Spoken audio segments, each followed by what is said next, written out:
Good morning. This is the Mad Professor from the Two Cigars and a Blunt podcast, the Ashed Out After Show podcast, and soon to come Better Than Sex Sports podcast. There's been a couple things running through my mind this past few days, and I think I need to get them off my chest at this point.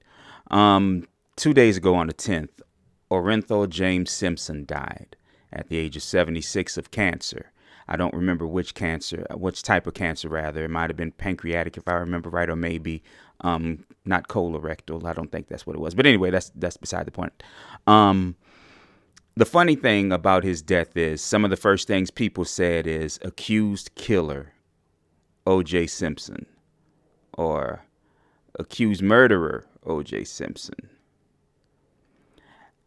It's funny, in America, our justice system is based on the premise of guilty until proven innocent. And I've always thought that it should be guilty until proven not guilty, because innocence is a completely different thing. You can be innocent of nothing, but not guilty of something.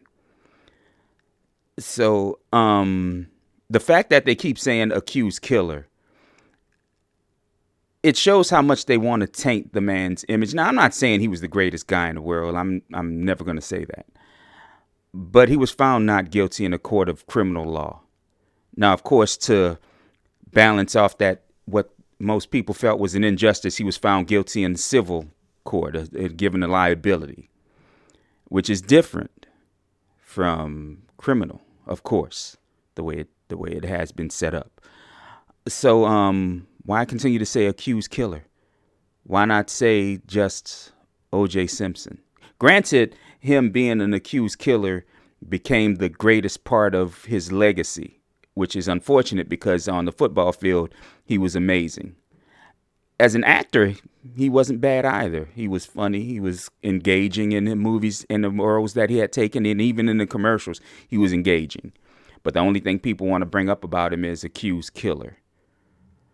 Now, nobody brings up a lot of stuff that other people have done when they talk about them. I mean, I'm not saying that he has to be spoken glowingly in death, because that wasn't the latter part of his life.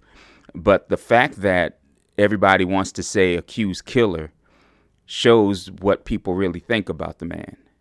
And again, I didn't know him personally, so I'm not going to comment on his personal life. I don't know everything that happened in his personal life.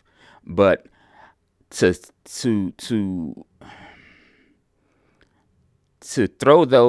that out on him in death, how do you think that affects the people that loved him?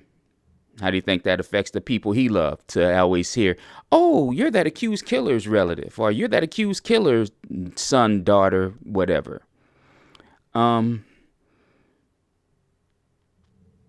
There should be some, I can't think of the word right now. There should be some sort of charity toward the man, seeing that he was found not guilty of a crime. And that blemish doesn't have to go away. It doesn't have to be forgotten. But it shouldn't always be the first thing you bring up in his death. And it shouldn't be, even when he was alive, it shouldn't have been the first thing you brought up to him. All the jokes, and I've made some jokes about OJ. All the jokes made about his life after football. I mean, it's fair, but again, unnecessary is the word I'd use. Unnecessary. Second is, this past week, the ladies' NCAA basketball tournament came to an end. And again, it turns out that the Golden Girl did not win her title. Cinderella wasn't bestowed her glass slipper and palace.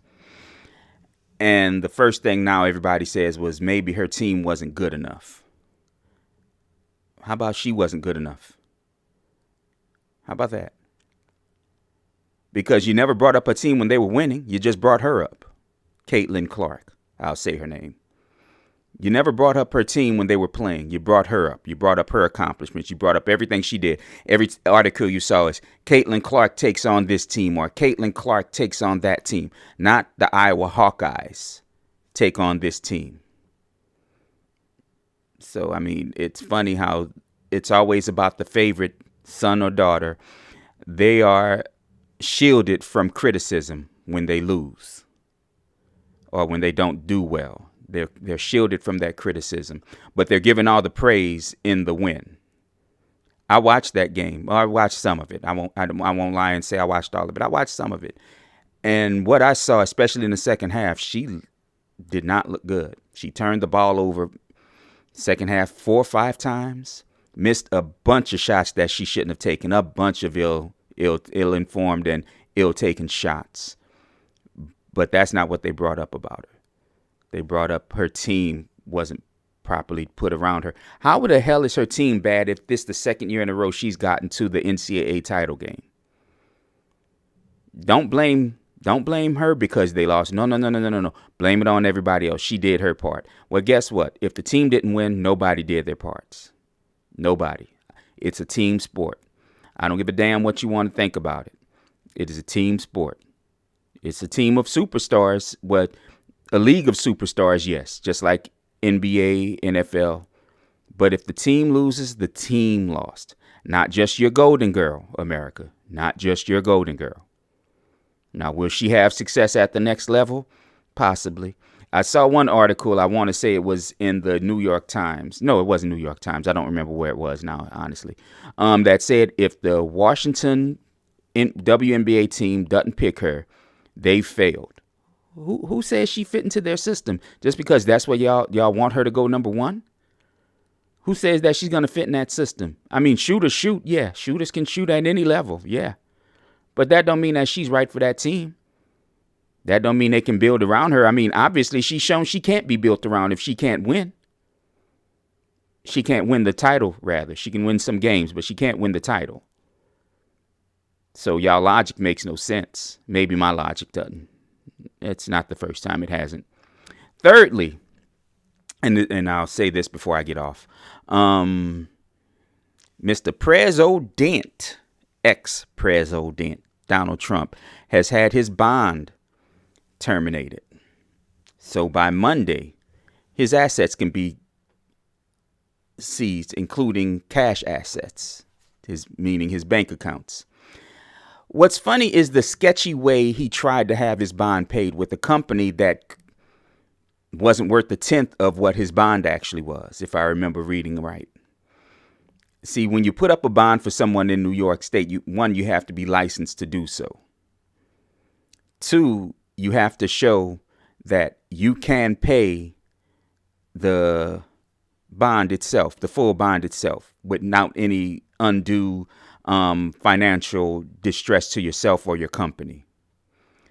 And then it has to be done immediately, which none of those things happened.